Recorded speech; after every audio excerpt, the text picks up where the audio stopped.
Doutora, tudo bem? Fala pra gente, qual a sua graduação, onde você se formou e como foi essa sua jornada até se tornar doutora? Bom, a minha história em relação à escolha da profissão foi bem engraçada, porque, na verdade, eu não busquei pela medicina desde a minha infância, como algumas pessoas vivem e sentem, porque a medicina parece um chamado, parece um apostolado, né? Mas não foi assim comigo. Quando eu estava lá pelo meu terceiro ano de magistério, eu fiz magistério buscando uma profissão, e quando eu estava nesse momento, eu me vi fazendo estágio na sala de aula com crianças pequenas, e eu era do tamanho delas. E eu percebi que eu não tinha autoridade nenhuma naquele ambiente. Percebi que aquela não era a minha primeira escolha de vida.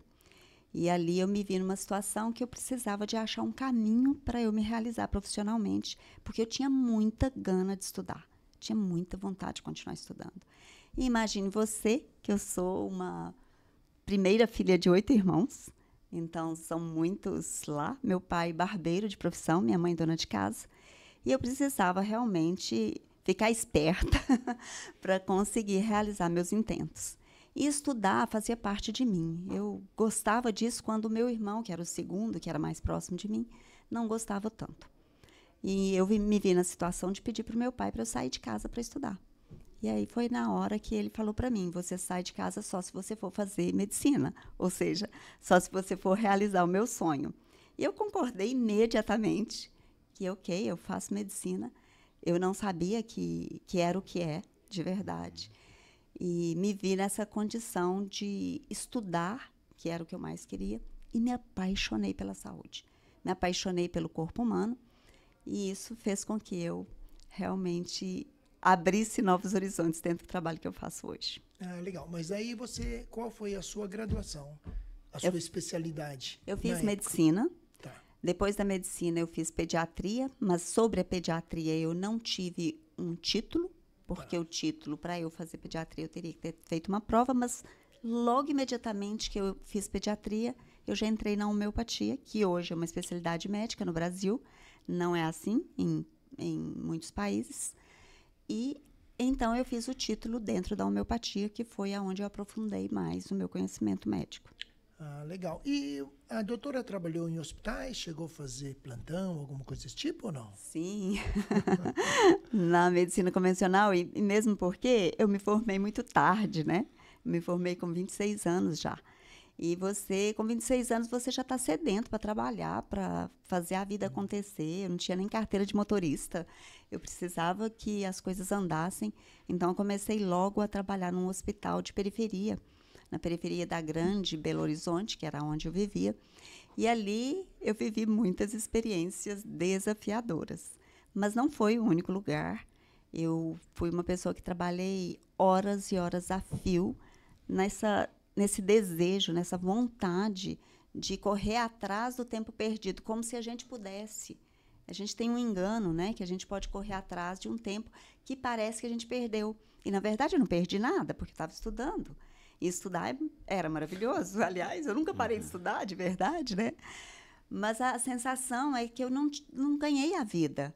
Então, eu precisava de trabalhar muito para eu ter meu carro, para eu ter meu apartamento, coisas básicas, né? Que a gente entende que é básico para quem vive longe da família. E eu vivi longe da família por muito tempo. Quando eu fiz faculdade, eu estudei na Univale, hoje Univale, que é em Pouso Alegre. E não existia naquele tempo um modo de eu voltar para casa que não fosse passando por Belo Horizonte. Então, eu fazia 7 horas de viagem de Pouso Alegre até Belo Horizonte e mais 7 horas de viagem de Belo Horizonte até Patos de Minas, que era a cidade do meu nascimento, onde eu nasci. E isso fazia com que ficasse muito difícil voltar para casa. Então, eu passava muitos meses sem voltar para minha família. E também foi um grande desafio. Agora eu me perdi, não sei onde que a gente estava conversando. Não, isso foi uma dor nesse momento? Estudar medicina não é algo simples. Hoje, quando nós pensamos em índices de suicídio, nós hoje sabemos que a Faculdade de Medicina é o ambiente estudantil em que há mais índice de suicídio. É mesmo? Sim. Então, não é uma fase fácil da vida. São 6 anos. No meu caso, eu estava longe, muito longe da minha família, né? Muito longe, assim, eu não estava em outro país, nem em outro estado, mas era longe o suficiente para quem está aí nos seus 17, 18 anos, né? Buscando realização. E muitas vezes você não está seguro de que é isso mesmo que você quer para sua vida. Porque a exigência é tanta. E, no meu caso, eu ainda trabalhava, eu não só estudava, eu dava um jeitinho de dar aulas particulares, de vender uma coisa aqui, outra ali, para sustentar, para ajudar o meu pai. E, com isso, ficava super desafiadora a vida, né? Porque eu tinha que abrir várias frentes para realmente sustentar aquela realidade, que era a realidade que eu escolhi viver nela, né? Que eu topei, que eu encarei. Respondi? Respondeu, com certeza. Agora, o que fez a doutora mudar da primeira intenção, que era pediatria, para medicina integrativa? Okay. Se isso tem alguma relação com esse suicídio que você presenciava dos colegas ou não? Então, deixa eu responder primeiro essa. Na verdade, eu não vivi suicídio na minha história de formação. Isso é estatística que nós lemos quando nós entendemos qual que é a realidade dos estudantes médicos. Hoje a gente sabe disso, que é uma pressão muito grande. Não é a faculdade em si que pressiona, é a necessidade de você responder a uma profissão que ainda tem um certo status. Ok? E a minha mudança para a medicina integrativa tem a ver com o fato de eu não me adequar a ver as crianças recebendo tanta medicação mês a mês.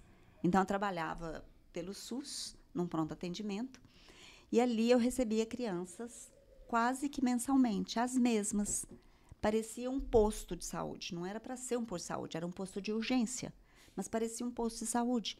As crianças vinham com as mesmas urgências, então, mês a mês, otite, mês a mês, amigdalite, mês a mês, sinusite. E aí eu comecei a perceber que aquele era um quadro é um quadro agudo, que parecia crônico. Então, tinha alguma coisa na imunidade dessas crianças que não estava sendo resolvido. Então, quando eu olhei para isso, eu comecei a pensar, se essa criança recebe antibiótico todos os meses, ela daqui a pouco não vai ter uma dentição adequada, ela não vai ter um aparelho digestivo adequado e ela não vai ficar bem. E eu trabalhava na periferia e isso era a realidade do Brasil.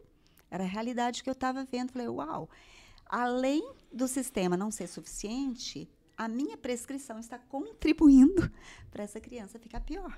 Eu tenho que achar um outro caminho. Ou então, eu vou vender sanduíche na praia. Nossa, mas era que isso legal. que eu pensava. Muito bom. E é interessante isso, porque meu pai era médico e ele tinha o costume de prescrever antibióticos para qualquer coisa. E ali começou a me acender chaves, não só pelo meu pai, mas por outros profissionais, que simplesmente ele te recebe com estado gripal e te prescreve um antibiótico que causa esses efeitos colaterais.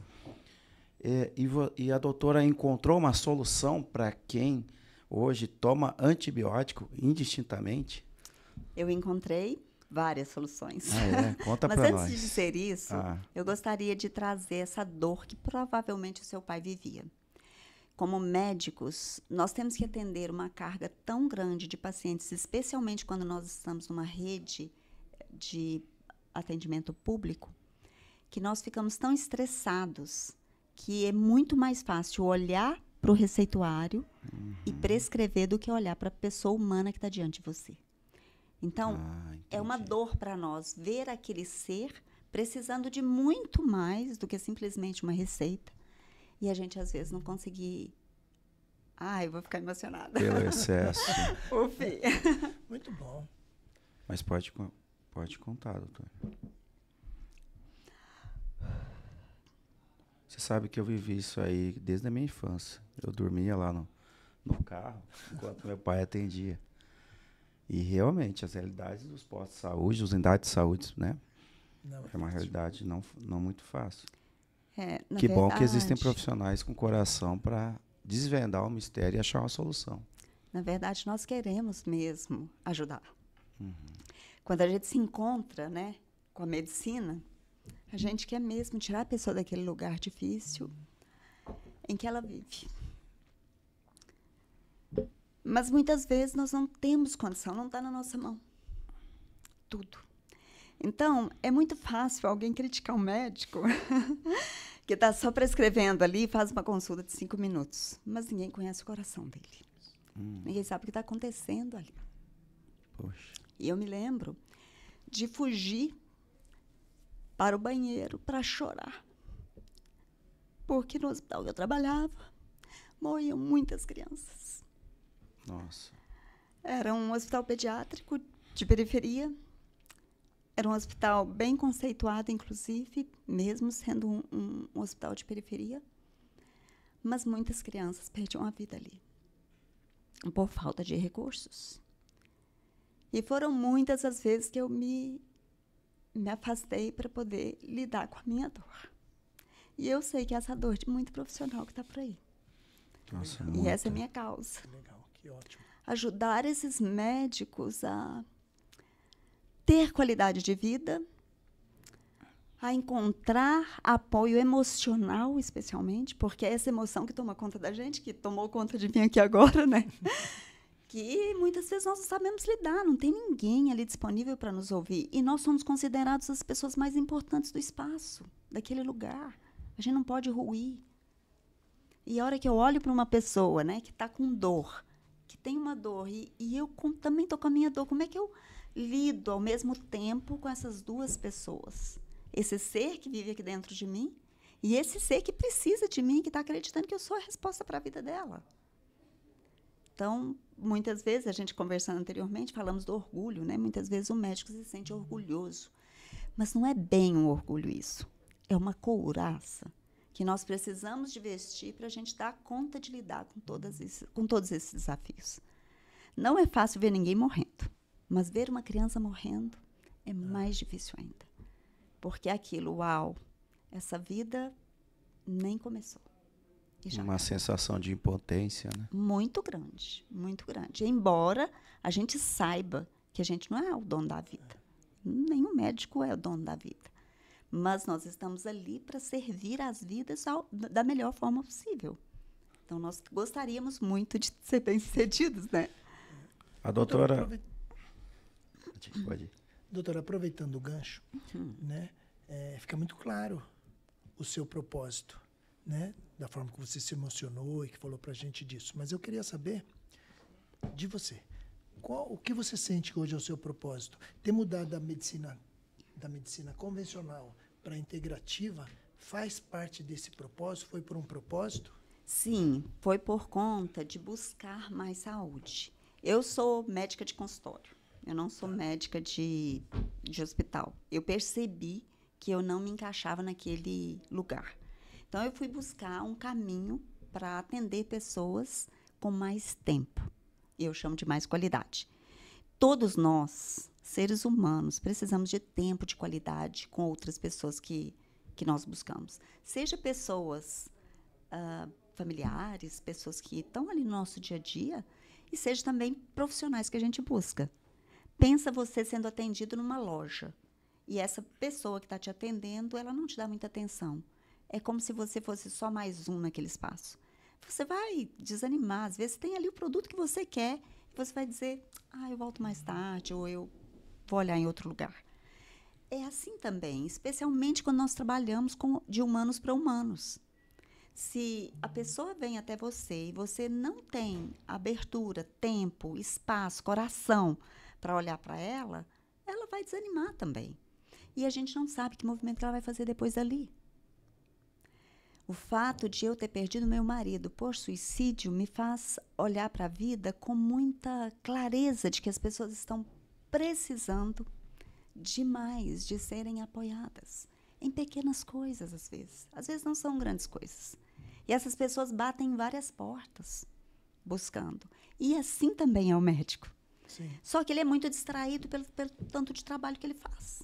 Ele trabalha muito. É de hospital em hospital, é de plantão em plantão. E aí ele usa artifícios, como, por exemplo, energéticos, às vezes drogas, medicamentos, muitos medicamentos. E aí ele vai se dopando. E aí acontece isso de a pessoa se desconectar da vida real. Ele começa a viver uma vida que é uma vida fictícia para suportar tudo que ele precisa dar conta de realizar num dia. Na verdade, então, a impressão que eu tenho que o médico acaba não sendo culpado por esse mau atendimento que às vezes a gente sente, a pessoa não conseguir sentir esse tempo de qualidade com o médico só prescreve, mas é que ele provavelmente já está há tantas horas ali, um plantão tão extenso, sem descansar, às vezes sob efeito de algum energético, algum medicamento ou coisas piores, e isso faz com que, por mais que ele queira, ele não consiga. Talvez isso tenha sido o motivo pelo qual a doutora saiu da convencional, porque ali me parece que é muito difícil ele conseguir fazer o que o coração dele manda. Ele vai no automático, chega uma hora que deixa de ter direção. E a integrativa é diferente desse quadro e pode ser diferente, você consegue ter uma carga horária de qualidade com o cliente. Eu queria entender essa diferença. Quando a gente vai para o consultório, a gente é dona do nosso nariz, né? Tá. Então, você se torna mais autônomo. E aí vem um outro problema. Então, vamos lá. Primeira coisa, ir para o consultório me tornou dona do meu nariz e me permitiu dar o tempo para o meu paciente que eu precisava dar, que eu sentia que era adequado de dar. Isso aliviou. Mas, com o passar do tempo, você vai precisando trabalhar muito, mesmo no consultório, para dar conta do recado, para dar conta de manter um status, um estilo de vida que você desenhou para a sua vida. E aí, eu costumo dizer que a gente se torna CLT dentro do próprio negócio. Porque aí você fica preso em 4 paredes, dia e noite, às vezes. Eu lembro de trabalhar de 7 da manhã às 19 horas dentro do consultório, parando um pouquinho para almoçar, porque a demanda era grande e também porque eu ainda estava numa fase muito boa, produtiva, falando. Mas eu sei que cada fase dessas, eu precisei abrir mão de alguma coisa. Então, quando eu saí do SUS, quando eu saí de plantões, eu precisei de abrir mão de alguma coisa.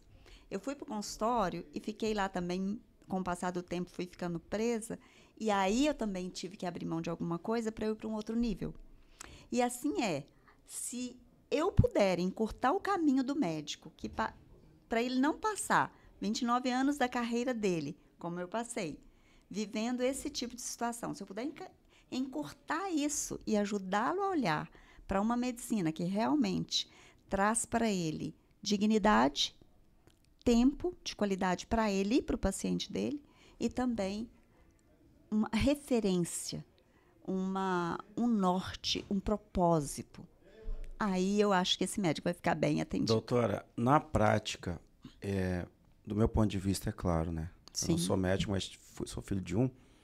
Eu percebi que os médicos eles se aventuram muito em plantões, em excesso de jornada de trabalho, por conta dos recebimentos. E, naturalmente, eles vão fazendo contas em excesso, porque os médicos são os mais assediados para isso. Consórcio, financiamentos, parcelamentos, e eles são muito assediados, né? E, de alguma forma, eles caem nessas arapucas de aprisionamento, de endividamento e excesso de jornada. Então, minha pergunta é, na prática, como que é possível ajustar a mentalidade desses médicos para que eles consigam migrar para essa medicina integrativa? Então, agora você falou tudo, porque é a mentalidade que precisa ser ajustada desses médicos. Na verdade, quando eles entram na roda viva e começam a trabalhar loucamente, se desconectar deles mesmos, eles desconectam de um lado emocional importante. E sim, nós somos muito assediados por todos os vendedores, porque a gente tem um olhar, um status de que a gente ganha bem, mas ninguém sabe que para ganhar bem, a gente precisa de horas e horas a fio de trabalho. Demais. É fora do comum, tanto que a gente precisa trabalhar para se equiparar. Então, eu hoje penso que se eu, enquanto médica, não der o valor que eu tenho, não vai ser ninguém fora que vai dar. E eu só consegui sair disso tudo por causa dos reveses da minha vida. Foram tantos reveses que eu fui tendo que falar, opa, não dá para viver mais assim.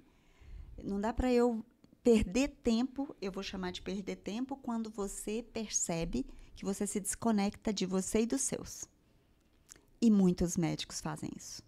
Eu escuto muitas esposas de médicos, filhos de médicos, como você, né, que está trazendo para mim. Escuto muito isso no consultório. Meu pai não tem tempo para mim. Ou a minha mãe. Minha mãe nunca teve tempo para mim. Eu fui criada por empregada. É assim que eles trazem essas conversas. E a ideia é levar para esses profissionais uma satisfação de ser quem são e ainda ser profissionais dessa área. Não sei se eu expliquei Muito bem. Muito legal. Explicou sim. É dar o que eles querem, entregar o que eles precisam. Exatamente. Né? Compartilhando um pedaço dessa história, isso é tão real que o fato de eu ser filho de médico, na época, quando eu era criança, as pessoas achavam que a gente tinha uma qualidade de vida. Era muito pior que de um filho de pedreiro. Era feia a coisa em casa. Eu estou falando de uma realidade minha que pode estar relacionada aos profissionais, porque eu já tive muitos médicos clientes, e eu percebi isso também, esse ajuste. É tipo assim, eu sou médico, eu estou pagando seu diploma e está tudo bem, está tudo feito. A conta já fechou. Fica de lado esse apoio emocional, fica de lado a relação com a família. E os filhos crescem com muitos traumas e bloqueios. A minha família inteira, ela carrega traumas e bloqueios, alguns psíquicos, inclusive. E hoje, assim, eu me desenvolvi muito. Mas eu perdi muitos anos na fase adulta, nos meus negócios, por questão de bloqueio de paternidade. Então, o quanto isso é importante, o quanto isso atinge não só a figura do médico, mas também a família que compõe aquela estrutura. Eu escutei alguém dizendo recentemente assim para mim, não, o médico não está mais com esse status todo que ele já teve um dia. Mas no fundo, ainda tem uma expectativa em cima da gente enquanto profissão, sabe? Que essa profissão é uma profissão que salva. Se é uma profissão que salva, ela tem um status que nenhuma outra tem. E aí é que nós ficamos sobrecarregados e começamos a entregar tudo. Quem não tem consciência se torna o salvador. E o salvador, ele vira um herói. Mas é um herói para fora. Para dentro de casa, ele nunca vai ser o herói. Nunca vai ser, né? Não tem condição. E trazendo um ganchinho para a política, eu sei que não é o tema do podcast, mas trazendo esse gancho, a doutora com certeza passou em vários postos de saúde, unidades de saúde e viu a realidade. A doutora comentou que é o excesso de trabalho, excesso de pacientes, que é por essa razão que é mais fácil eu prescrever o medicamento do que trazer esse paciente para uma medicina mais integrativa.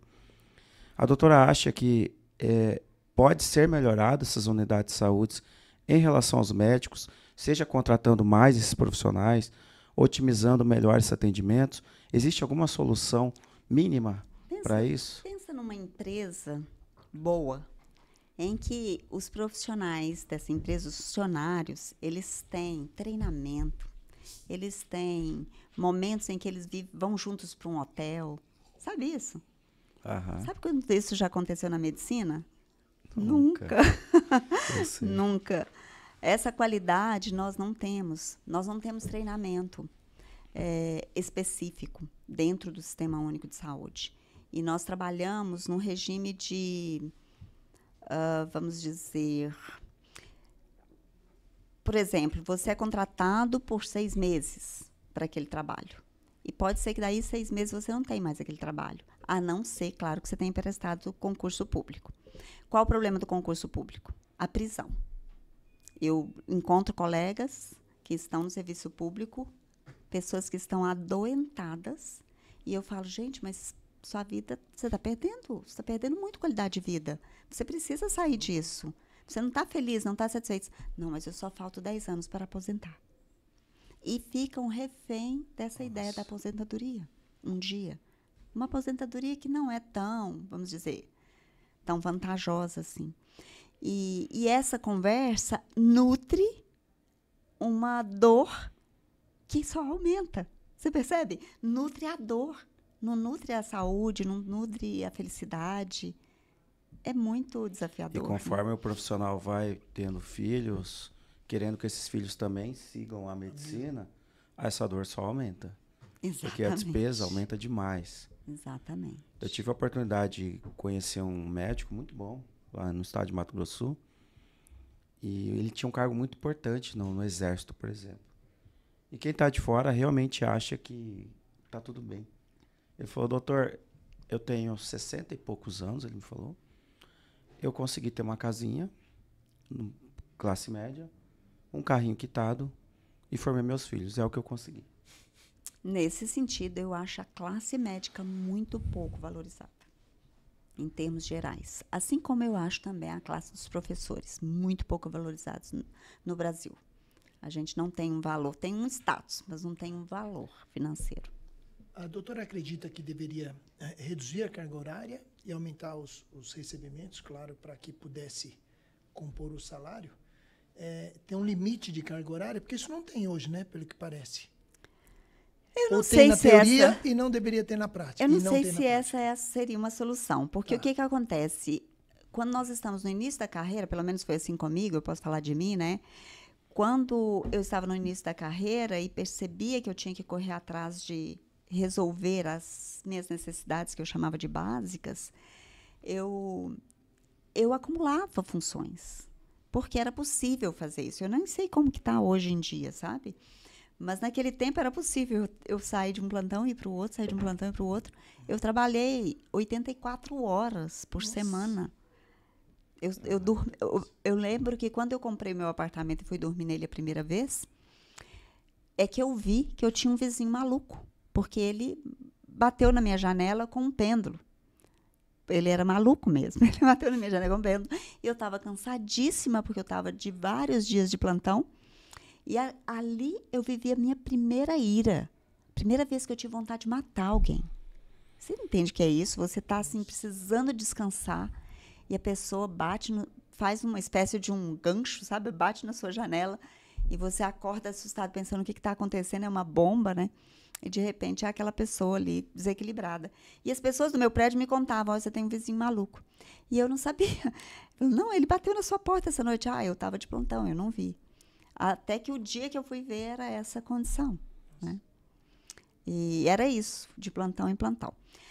Eu não sei se isso seria a solução, mas eu sei nitidamente que o médico precisa se auto-ver, se auto-olhar. Para mim, tudo começa nesse cuidado com quem eu sou e não com quem eu estou. Eu estou médica, eu não sou médica. Né? Eu estou numa profissão. A primeira vez que eu senti isso de verdade foi quando alguém me perguntou assim, e se você perdesse tudo que você tem na medicina? Porque eu tinha um valor ali com o consultório, um apego com tudo aquilo que eu fazia, né? E uma psicóloga perguntou isso para mim, se você perder tudo isso? Não responda. Leve isso para casa e vamos ver o que vai acontecer com você. E eu fiquei com aquela pergunta reverberando dentro de mim, sabe? Até que um dia veio uma imagem de eu descalço, de canga, vendendo sanduíche natural na praia. Aí eu falei, já sei o que eu faria. Eu faria exatamente isso. Engraçado que eu nem sou do litoral, né? Nem tenho tanto apego assim, mas a imagem de liberdade. Foi aí que eu conheci a liberdade como um valor especial para mim. Porque você pensa só, né, doutora, o que vocês dia a dia olham, né? A gente já foi em hospital em situações de visitação. Sim. Já foi tão penoso para nós passar alguns dias. O profissional só vê isso. Não se alimentam direito, né? Sim. Não há uma higienização correta, não há uma alimentação correta. Não dorme direito. Será que falta, na própria faculdade, profissionais que ensinam isso para os alunos? Eu tenho certeza que ninguém ensina você se autocuidar na faculdade de medicina. Tenho certeza até hoje. Não teve quando eu fiz, mas eu acho que até hoje não tem ninguém ensinando você a se autocuidar. Hoje em dia, nós temos mais acesso à informação. Então, inclusive, eu convivi com um colega que está estudando medicina e fazendo a mesma pós-graduação que eu. Ele tem uma abertura muito maior de olhar, porque ele tem agora a internet à disposição dele. Sim. Então, ele aprende muito por ali, né? Mas dentro da faculdade em si, não, você não vai encontrar isso. A doutora pensa em trazer esse conhecimento também para, de repente, estudantes de medicina? Sim, qualquer pessoa que está nessa área e que precisa de entender o quanto é importante cuidar de si para cuidar do outro. Não é assim a frase que nós sabemos lá do primeiro mandamento? né? Amai a Deus sobre todas as coisas e ao próximo como a ti mesmo. Como é que eu amo você sem eu me amar? É um caminho inverso do projetado. Nós precisamos realmente desenvolver esse auto-amor. E esse auto-amor está conectado diretamente com o autocuidado. Com autocuidado. Quanto de tempo eu dou para mim? Ontem, eu decidi que eu não ia de jeito nenhum para nenhuma atividade. O que eu fui fazer ontem? Eu fui andar de patins. Eu estava aprendendo, foi a segunda vez que eu pisei no patins. E fui aprender patins ontem à tarde. Por quê? Porque muitas vezes as demandas são tão altas e você vai respondendo tanto demanda externa que você vai ficando de lado. Falei, não, eu preciso parar. Preciso parar e ir ali pro parque e simplesmente andar de patins. Treinar uma nova habilidade. Boa. Doutora, para mim é muito claro que a doutora foi salva pela medicina integrativa. Podemos dizer isso, a princípio? Eu fui salva pela homeopatia. Ótimo, pela homeopatia. Vou te explicar por quê. As aulas de homeopatia me levaram para uma conexão profunda comigo mesma. A filosofia homeopática é incrível. O que a filosofia homeopática traz? Ela traz assim: você é um indivíduo, você é único, e você precisa olhar para a pessoa humana como sendo única. Existe uma medicação que vem da natureza, que pode cuidar dessa pessoa, e essa medicação se assemelha a esse ser. Quanto mais você conhecer esse ser, mais você vai estar perto do medicamento que vai ajudá-la. E, consequentemente, mais próximos todos vão estar ao que Samuel Hahnemann, o pai da homeopatia, chama de os mais altos fins da existência. Ou seja, nós não vivemos só por viver. Nós vivemos para atingir esse alto fim existencial, que Samuel Hahnemann, que é o pai da homeopatia, nos ensina. Que legal. Então, da homeopatia, depois a doutora migrou para a integrativa. Qual a diferença ou qual a ligação que tem, se é que tem ligação, uma com a outra? Tá, veja. Não, a palavra certa não é migrar. A palavra certa é... Integrar. Integrar, exatamente. Sim. A gente conhece a homeopatia. O meu caminho foi pela homeopatia, né? Eu conheci a homeopatia, depois eu conheci a ortomolecular, depois conheci medicina integrativa, conheci a acupuntura, medicina tradicional chinesa, conheci fitoterapia, conheci a Ayurveda. E se brincar, tem mais coisas aí que eu ajustei, que eu coloquei dentro do meu baúzinho de ferramentas. E tudo isso integra e olha para o ser integral. Eu tinha uma frase muito esquisita quando eu saí da faculdade de medicina, que ninguém tinha, mas eu tinha essa frase na minha cabeça. E eu sempre fui uma aluna meio esquisita para os meus colegas, né? Mas era assim, se o meu paciente precisar de chá, é chá que eu vou dar para ele. Se ele precisar de benzição, é benzição que eu vou dar para ele. Eu tinha sempre esse olhar de achar que cada um precisava de uma coisa diferente. E isso me ajudou muito a ouvir com todo o meu ser. Hoje eu sou uma pessoa que ouço uma outra com todo o meu ser. Isso facilita demais eu chegar muito rápido naquilo que a pessoa precisa ser cuidada. E doutora, até pensando em mim agora, para alguém que tem interesse em conhecer isso, é necessário muitas consultas, ou isso é uma leitura já até rápida do médico fazer, no seu caso? Hoje eu estou trabalhando com uma mentoria em que eu entrego para a pessoa a habilidade de ela se autocuidar. Então, nós traçamos um plano de 8 encontros, mais ou menos. Esse plano, um planejamento para a pessoa realmente perceber onde é o ponto fraco do organismo dela, onde é o ponto fraco da mentalidade dela, e aonde que ela precisa ainda, ou como, talvez, porque o espírito já está pronto, mas como ela pode nutrir o espírito dela. Então, esses 3 caminhos são básicos para você viver e não esquecer. Do mesmo jeito que você faz uma atividade física com planejamento. A saúde merece isso. E muitas vezes eu estou diante de um paciente e ele fala, nossa, mas agora eu estou investindo no meu trabalho, eu não posso pagar por isso. As pessoas não dão ainda o valor que precisa. E você vê essa pessoa, às vezes, esfacelada. Ela está perdendo cabelo, ela está fora do peso, ela está comendo muito mal, ela está sem tempo para ela. E ela não para cuidar da saúde. Então, para nós médicos, isso também é uma dor. Porque a gente olha e fala assim, nossa, mas aqui tem tantos pequenos ajustes. Ela só precisa colocar no hall de atividades dela do dia a saúde. E ela não coloca. Ah, não, estou respirando, estou bem, dei conta de levantar da cama. Hoje eu dou conta de tocar meu trabalho. E vai tocando o trabalho como se fosse a única expressão da vida dessa pessoa. Está no automático. E o eu estou vira o eu sou dessa pessoa. Que coisa. Isso. E nessa mentoria inclui a indicação de tratamentos, por exemplo? A indicação de tratamentos, a indicação de atividade física, a indicação de como lidar com o bloqueio que está te impedindo de ir para o próximo nível. Porque, dentre as minhas formações, eu trabalho com constelações sistêmicas. E ela me permite olhar para o sistema muito rapidamente. A leitura é muito fácil de aonde que você está linkada. Se eu estou com dificuldade de linkar, de resolver a minha questão com meu pai ou com a minha mãe. Aonde que eu estou presa que eu não fui para o próximo nível da minha vida. E isso interfere na saúde da pessoa. Completamente. Sem ela perceber. Completamente. Às vezes, a pessoa, especialmente as crianças, tá? Porque as crianças, elas não têm filtro. Muitas vezes as crianças tomam para si dores do sistema familiar e adoecem por causa desse sistema. Coisas que o pai e a mãe podiam ter resolvido e não resolveram. Eu acredito muito nisso.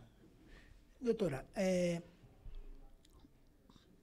a doutora disse que essa mudança para essa área da medicina integrativa, que vamos colocar a integrativa como tudo, né? Mudou a vida da doutora. Como a doutora acha que pode ajudar outros médicos com essa nova visão da medicina? Nós já temos um produto digital chamado Academia MOI. A Academia MOI uniu a medicina e a odontologia integrativas. Eu juntei com uma colega que é da área de odontologia e juntas nós criamos um curso para dar os primeiros passos para esse médico, para esse dentista, para esse profissional da saúde, porque pode ser outra área como enfermagem, nutrição, para ele dar os primeiros passos dentro desse caminho integrativo, que nada mais é do que integrar todo o conhecimento que existe disponível e aplicá-lo na prática do dia a dia, dando para a pessoa mais resposta do que mais problema. Se eu dou um antibiótico, às vezes eu dou mais um problema para a pessoa. Se eu dou um antipsicótico, eu dou mais um problema para a pessoa. Porque o organismo dela não recebe bem aquela informação, porque ela não é natural. Quando eu dou saúde para uma pessoa, é quando eu dou alguma coisa que o organismo dela toma como dele. O organismo assume aquilo como dele. Então, a pessoa melhora com aquilo. É o caso das ervas, é o caso da homeopatia, é o caso de uma alimentação de qualidade. A alimentação de qualidade é essencial para nós termos saúde. E nós temos hoje como testar isso. Nós usamos um aparelho muito simples de biorressonância e por meio desse aparelho nós testamos o que a pessoa deve usar como alimento que realmente agrega saúde para ele. Aquilo que a gente escreveu. Já temos a nossa médica. Opa! Doutora, eu recebi várias perguntas aqui. Eu andei dando uma olhada, mas a grande maioria, a gente nesse bate-papo, acho que já respondeu para o pessoal de casa. Né? Mas tem uma aqui que eu acho que ainda ficou sem resposta. Deve ser de um médico, né? Isso, doutor Ângelo aqui. Como era... que, na verdade, como é ser CLT no seu próprio negócio? Ele deve ter um consultório e se sente como se fosse CLT, como se trabalhasse para alguém. Eu tenho ouvido muito, né, sobre empresas e empresários aqui nesse ambiente que nós compartilhamos e escutei essa conversa de que você, enquanto CPF, deve ser maior do que o seu CNPJ.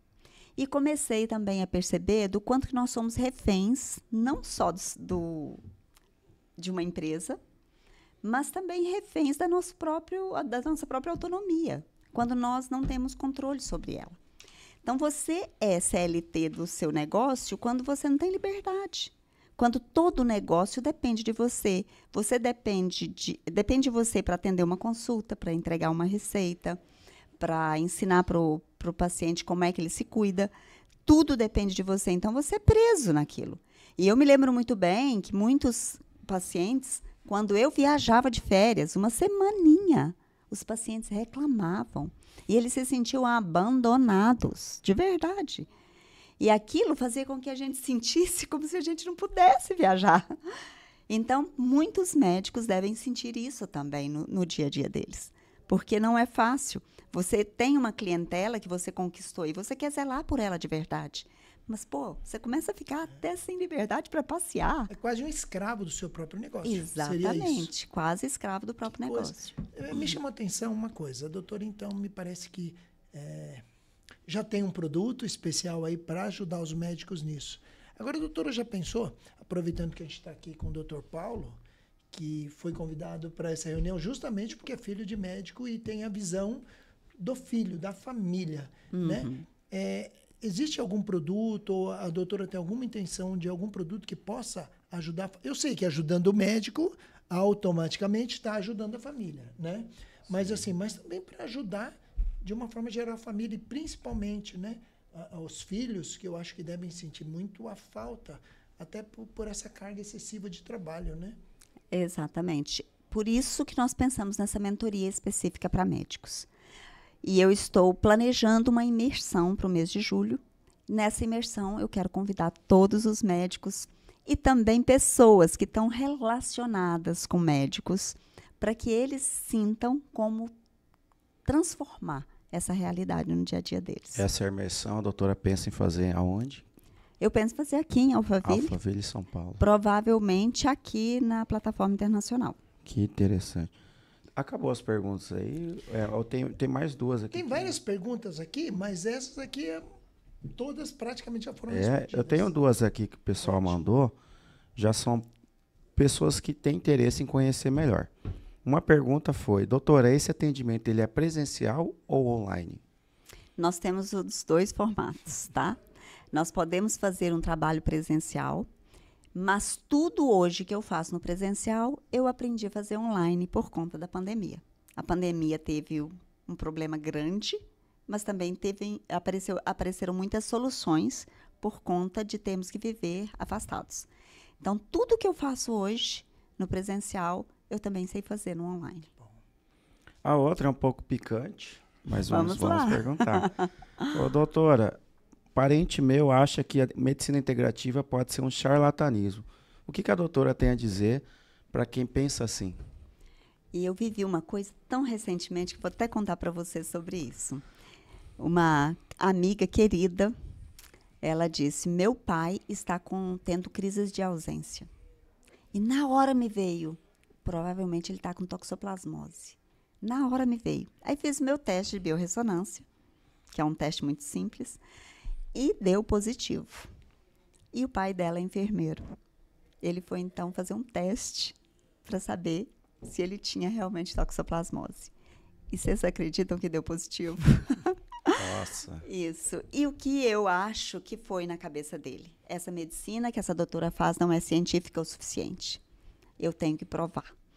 E isso acontece muito, porque hoje a medicina integrativa, inclusive eu estou indo para um congresso esse final de semana de medicina integrativa aqui em São Paulo.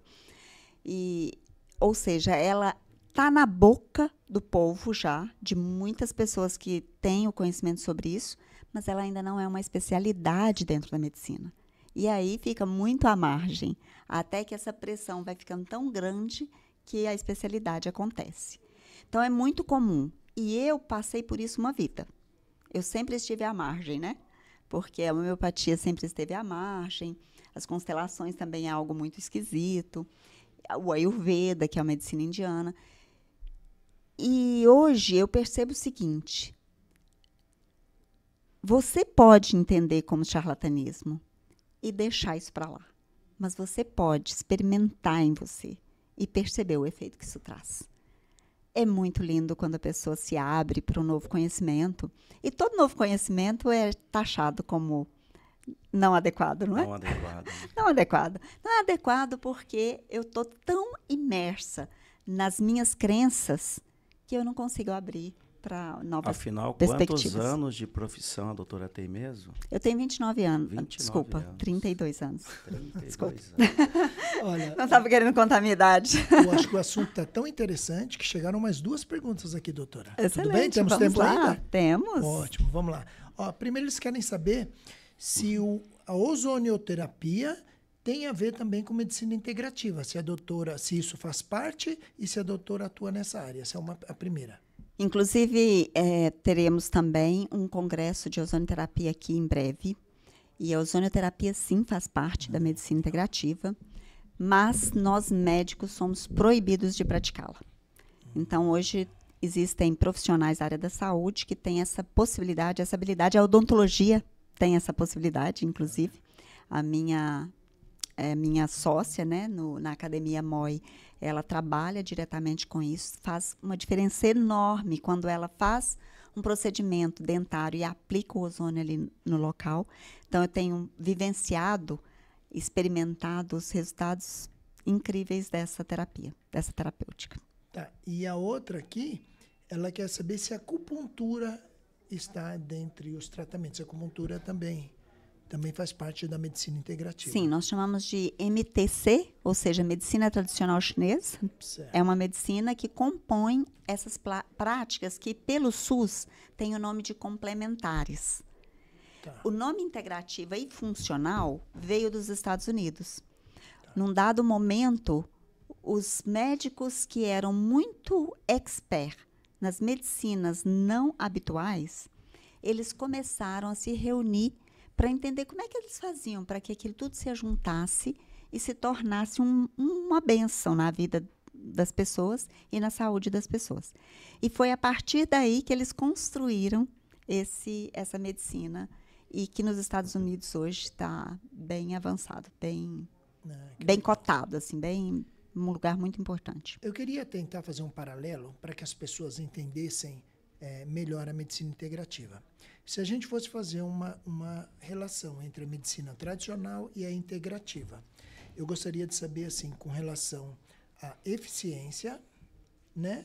E também com relação a tempo. Porque a gente sabe que a homeopatia, a gente escuta que a homeopatia é mais lento um pouco o processo, então às vezes os resultados não são tão imediatos, por isso que algumas pessoas vão para medicamento que nós já sabemos que faz mal. Me parece que a diferença entre o veneno e o remédio é só a dose, né? Então, eu acredito... Nossa, falou tudo, né? Eu acho que é só a dose. Então, eu queria saber essa relação, se existe uma relação, se dá para dar uma ideia para a gente, tanto da eficiência, né, da tradicional e da integrativa, e também do tempo, se isso que a gente escuta é realidade. Bom, primeira coisa... Nós não queremos ir contra a medicina convencional. Nós sabemos que ela tem o seu lugar, ok? Eu só não acho, essa é uma opinião pessoal, que é a única coisa que existe. Para a gente fazer esse paralelo, eu gosto de dizer assim, que na Índia existem 3 pensamentos diferentes sobre a atuação médica. Existe um pensamento que é o pensamento convencional, um outro que é o pensamento homeopático, então as escolas são separadas. E um outro que é o pensamento ayurvédico. Então são 3 escolas diferentes, com 3 dinâmicas completamente diferentes, filosofias completamente diferentes. E se você vai a qualquer um médico desses, e com um problema mais grave que você puder ir, por exemplo, um câncer muito grave, você é aprovado, ok? Você é permitido. Aqui no Brasil, se nós estivermos com câncer, uma ferida aberta, por exemplo, de mama, que eu já vi tratamento na Índia de ferida de mama tratada com homeopatia, tá? Aqui, se isso acontecer e a pessoa procurar homeopatia, a gente vai ser acionado em conselhos. Por quê? Porque não existe uma racionalidade que admite que você trate alguém a não ser com a medicina convencional. Então, a nossa luta não é contra a medicina convencional. É para simplesmente adequar e dizer, olha, tem espaço para tudo. Tudo é possível. Será que existe um vínculo com a indústria farmacêutica também? Isso é bem provável, E a outra coisa que eu quero trazer, de acordo com a sua pergunta, é que o medicamento sintético, ele não tem compatibilidade com o nosso organismo. Nenhum? Não tem. Eu posso testar em você. Posso testar em você essa compatibilidade. A gente tem como testar hoje com ferramentas biofísicas, tá? E aí, a falta de compatibilidade a longo prazo vai promover outra doença. Ok usar uma medicação por um curto tempo. Como eu disse lá no início, Se eu uso antibiótico no momento em que a pessoa está com uma infecção grave e ela passa por aquilo e passa, e no mês que vem ela não tem mais aquilo e eu não preciso usar de novo, tá tudo certo. O problema é quando eu tenho que usar isso repetidamente. O meu corpo começa a ter uma doença que eu chamo de doença artificial. Existe uma doença natural e uma doença que eu crio. Verdade. A partir do medicamento. Então, quando eu dou a esse paciente a possibilidade dele usar técnicas que são mais condizentes com a compatibilidade orgânica, melhor. Vou dar um exemplo simples. Nem todo mundo é compatível com alface. Sim. E tem gente que pensa que sim. Não, alface é bom para todo mundo. Mas não é. Assim também são todas as medicações. Nem todas as ervas são boas para todo mundo. Café. Todo mundo toma café. Café não é bom para todo mundo. E nós costumamos a pensar que sim, né? Que, é da ordem do dia, é cultural, tem que ser bom. Não é bem assim. Só contando um minutinho isso é tão verdade que lá em casa nós tínhamos o costume de ter uma cesta de remédio em cima da mesa. Acho que toda a família tem. Remédio comum? Quase todo mundo Remédio, tem. inclusive Uau. antibióticos fortes. Eu acho que é mais comum do que Ainda parece. mais que eu fui criado nesse ambiente de medicina, então é pacote de remédio. Eu não sabia que ainda que inconscientemente falando, não sei se é essa a palavra certa, o corpo de todo mundo ali, os componentes da família, eu, minha esposa, os filhos, tomavam. Aí um dia eu tomei uma decisão, por conta própria. Olha como você pode ajudar muito mais gente sem precisar ser por conta própria. Falei, não quero mais ser este remédio, vamos guardar e esconder. Automaticamente começamos a ficar menos doentes. Esse é um ponto. Uau. Quando eu vim para São Paulo, ano passado, a minha esposa ainda tinha o costume de qualquer virose pedir para a médica a receita. Eu ainda tenho que te responder sobre a homeopatia, me lembra. E, naturalmente, as pediatras prescreviam antibióticos, ainda que leves, para minha filha. Eu falei assim, eu não aceito mais antibiótico para minha filha. E começou a vir virose e tal, ela superou algumas. O resumo é que há mais de um ano a minha filha nunca mais tomou antibiótico. Então, olha como isso é forte e real. Só que ainda assim nos faltou instruções. Ainda assim poderíamos ter feito isso mais cedo. Por isso, eu só compartilhando, é uma experiência que eu fiz de uma forma sem conhecimento. Como o seu conhecimento ele é muito importante. Maravilhoso. E muitas pessoas precisam se libertar disso aí. E aí, aproveitando isso que você está trazendo, e a pergunta que ele fez que eu não respondi, a homeopatia não é a longo prazo que ela age. Eu sou uma especialista em tratar casos agudos com homeopatia. Que maravilha. Eu vivo hoje com uma pessoa, eu hoje aqui estou vivendo com colegas, e uma delas tem anemia falciforme. É uma anemia que vem de nascimento. E ela costuma adoecer com muita frequência. E quando ela adoece, ela entra no antibiótico. É sempre assim. E desde que a gente está morando juntas, ela não precisou mais de usar antibiótico, porque, Elaine, eu estou com muita dor de garganta. E eu olho e falo assim, realmente, você está com placa de pus na garganta. Eu sei o medicamento para te ajudar. Eu dou bolinhas homeopáticas no outro dia, ela está ótima. Ela não precisa de mais nada. Então, se eu acerto a medicação homeopática para a pessoa, ela não precisa de antibiótico, mesmo num quadro agudo. Só que eu preciso atender aquela pessoa no momento que está começando tudo. Às vezes, aquela ideia de esperar 3 dias de febre, o problema cresce. Em homeopatia, nós não esperamos 3 dias. Começou, a gente já age. Então, é outro esquema. Deixa eu ajudar a energia vital que habita em você a ter a maior expressão possível para combater o vírus, a bactéria, o protozoário, o que for que está ali acometendo você. Muito legal. E, mais que isso, a homeopatia não age só no físico, ela age também no mental. Então, a pessoa que perdeu uma pessoa querida e está muito triste, muito magoada, e eu medico essa pessoa com uma medicina que ajuda ela a lidar com as perdas, ela fala, ai, meu coração está mais leve, estou mais tranquila. Né? Que maravilha, você vê. E é comum as pessoas acharem que a medicina homeopática só age a longo prazo. A longo prazo. E assim, muitas vezes as pessoas não começam porque acham que não vão conseguir terminar. Às vezes demora, chega pessoas e fala de meses para um tratamento. Então, Que legal, Então, doutora. deixa eu falar isso aqui para as Ótimo. pessoas. Eu quero que vocês que pensam ainda que a homeopatia só trata a longo prazo, que você avalie melhor essa sua posição e pense que é possível, sim, medicamentos de longo prazo levar muito tempo e medicamentos de curto prazo levar pouco tempo para curar, ok? Eu tenho uma pergunta, aproveitando o gancho, inclusive para o Sim. seu recado. Esse tratamento, ele é possível para pessoas que têm depressão ou crise de ansiedade, por exemplo? Tudo é possível, mas tudo precisa ser conduzido de forma muito cuidadosa, tá bem? Por exemplo, uma pessoa que está em crise depressiva, eu preciso de mais ferramentas. Eu faço constelação para ela. Eu ajudo ela a mudar hábitos de vida. Ela precisa de ir para atividade física, ela precisa sair de casa. Então, ela tem que fazer mais coisas. Não é suficiente, às vezes, eu ficar presa na medicação, tá? Porque aí é um complexo. E eu costumo olhar, na minha prática, eu costumo olhar a causa dessa depressão. Quando eu vou para a causa, o que aconteceu e a partir de quando que isso desencadeou, eu entendo. Às vezes, a pessoa só precisa ajustar a alimentação porque o intestino dela está tão comprometido que ele não fabrica mais serotonina, que é o neurotransmissor importante para a pessoa não ter depressão. Então, às vezes, é só mudar a alimentação. Às vezes, não é uma grande coisa que eu preciso fazer.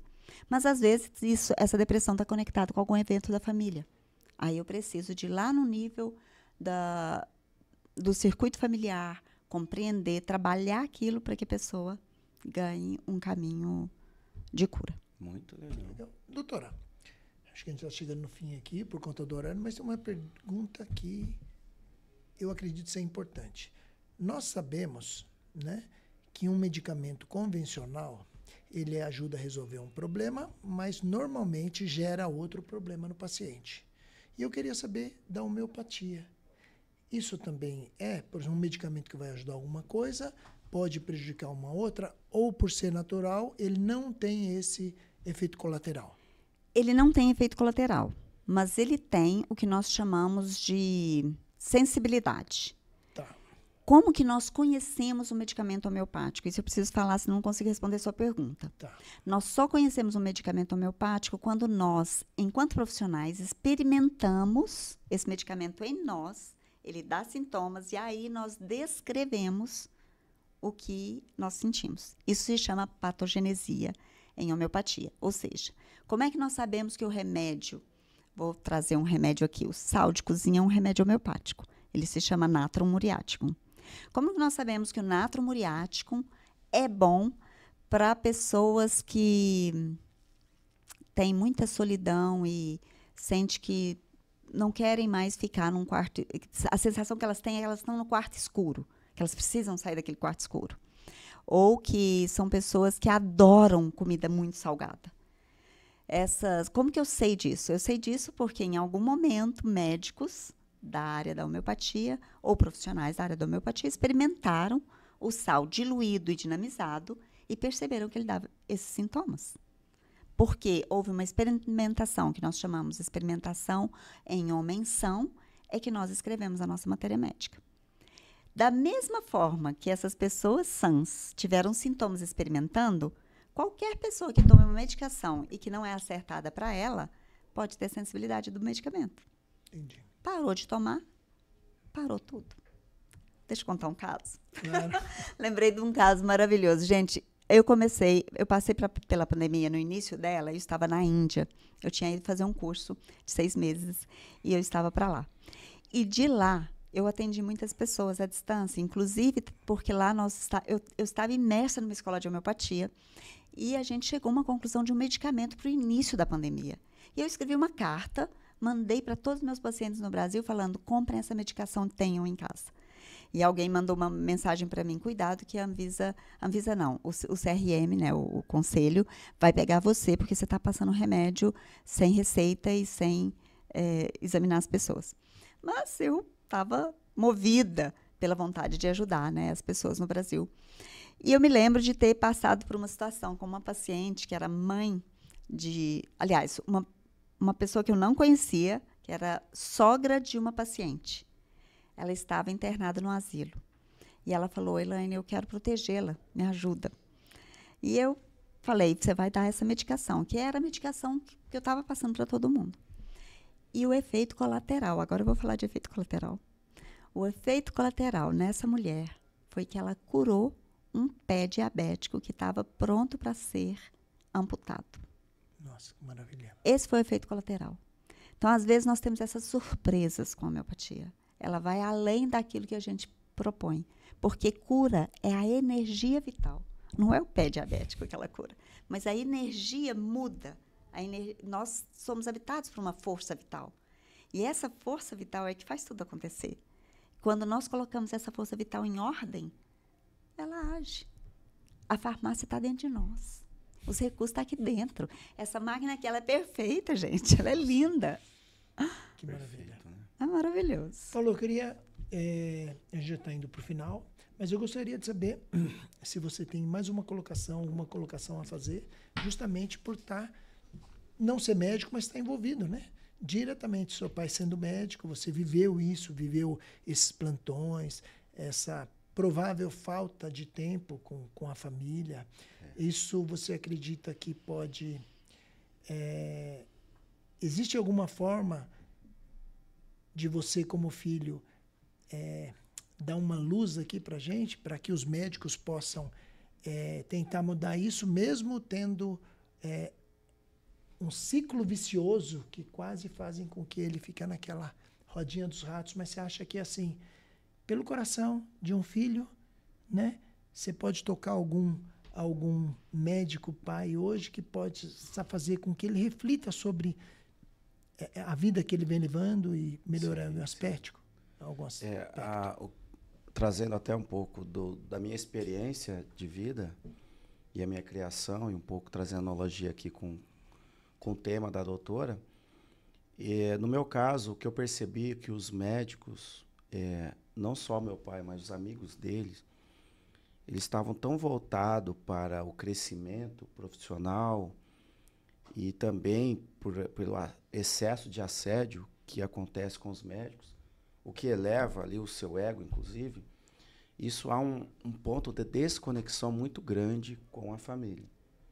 Não é à toa que a gente vê muitos médicos divorciados, muitos médicos com várias famílias. Isso é muito comum, porque nesses ambientes de plantões se promove essa ideia também, de que o médico ele é livre. E eu tive parentes na minha família médicos que tinham mais de 3 famílias. Então, eles se achavam muito fortes, esqueciam de si, esqueciam de conectar com quem estava em casa. E aquele rótulo que, para a sociedade, o rótulo de ser um médico é um Superman, na verdade, ele, na intimidade, ele é uma pessoa muito mais fragilizada e que não tem habilidade de instruir uma família. Então, é exatamente o contrário. Então, eu percebia, por exemplo, na minha infância que, enquanto eu tinha meu pai ausente, eu percebia que um pintor que pintava qualquer coisa, ou um garçom, que a gente tinha restaurante, 12 anos eu ajudei a limpar prato, tinha mais conexão com a família. Eu percebia que, embora eu estudasse numa escola de classe média, alguém que fazia uma festinha ali desses garçons tinham muito mais alegria do que a gente mesmo. A verdade é que isso é só uma embalagem que nos colocam, seja o médico, o juiz, porque eu vejo muitos juízes e desembargadores dessa condição também. E a gente precisa descascar essa embalagem e olhar um pouco mais para si. Olhando para si, como a doutora falou, a gente olha para o próximo. Filho, esposa, esposo, amigos. Essa é a mensagem. Acorde desse pesadelo, desse sono profundo, porque a vida é muito maior do que parece. Muito bom, muito Maravilha. bom. Doutora, por favor, as considerações finais, mas fala ali para o médico, para o seu amigo de classe, como foi a sua transformação, como era e como é a sua vida hoje e o que você pode dar como sugestão para ele, para que ele possa melhorar a vida. Médicos, eu sei que para você parece não haver saída. Parece que o único caminho possível é esse da dor, do sofrimento, de carregar e de empacotar isso como se fosse seu, pela vida afora. Mas existe sim uma luz no fim do túnel. E começa com o auto-olhar, o autoconhecimento. Começa com você encontrando propósito para além da medicina. A medicina é só uma profissão. Ela não é a sua vida toda. Então, comece a cuidar de você, a entender qual que é o papel que você vem desempenhar enquanto filho de Deus, e assim você vai dar passos largos em direção a tudo que você sente que é digno de ser vivido nessa vida. Dinheiro é importante, mas o dinheiro não resgata a sua família, ok? E Emerson, agora eu fazendo para você, eu sei que você é um cara bem espiritualizado, tem conhecimento das técnicas, né, de artes marciais e enfim, coisas chinesas, aproveitando também esse ambiente de discussão de saúde e mentalidade e fortaleza, né, do corpo. Qual é o recado que você tem para as pessoas? Então, a gente vai falar para os médicos, então, né, que é o tema de hoje. Na verdade, é assim, ninguém pode dar o que não tem. Então, se você não tem saúde, se você não dorme bem, se você não tem tempo de qualidade, imagina a sua família como deve estar. Né? E é muito interessante, né? Às vezes, eu também sou pai, sou avô, a gente acha que a gente precisa trabalhar muito para suprir as necessidades da nossa família. Mas não se esqueça, a principal necessidade delas não é financeira, não é uma boa escola. É o tempo de qualidade que você pode ter com eles. Então, antes de tudo, cuide de você, que a gente só pode dar o que a gente tem. E, na sequência, cuida da sua família. A doutora Elaine aqui é especial, a doutora Elaine Pimentel. Ela fez com muito carinho, com muito amor. Ela criou um sistema, um método próprio dela para te ajudar a encontrar esse caminho. E, com certeza, a sua vida, mas principalmente da sua família e da sociedade, dos seus pacientes, vão melhorar como um todo. Então, é muito especial. Que Deus abençoe todos nós. A gente sabe a importância da classe médica, uma das classes mais importantes que nós temos, porque cuida da vida. E você estando bem, eu tenho certeza que você vai resgatar muito mais pessoas, vai salvar muito mais vidas do que hoje você faz. Que Deus abençoe os médicos. Amém. Obrigada. Pessoal, então estamos finalizando aqui mais um Mentorcast. Opa! Eu tô maravilha. Bolinhas, tem uma bolinha aí? Tem, sempre tem. Tem? Você poderia me dar? Claro. Então, aqui, finalizando aqui com uma consulta coletiva aqui com a doutora Elaine Pimentel, a gente finaliza mais esse Mentorcast, agradecendo a presença da doutora Elaine Pimentel e do doutor Paulo, hoje na condição de filho de médico. Muito bom, pessoal. Até a próxima. Que Deus abençoe a todos.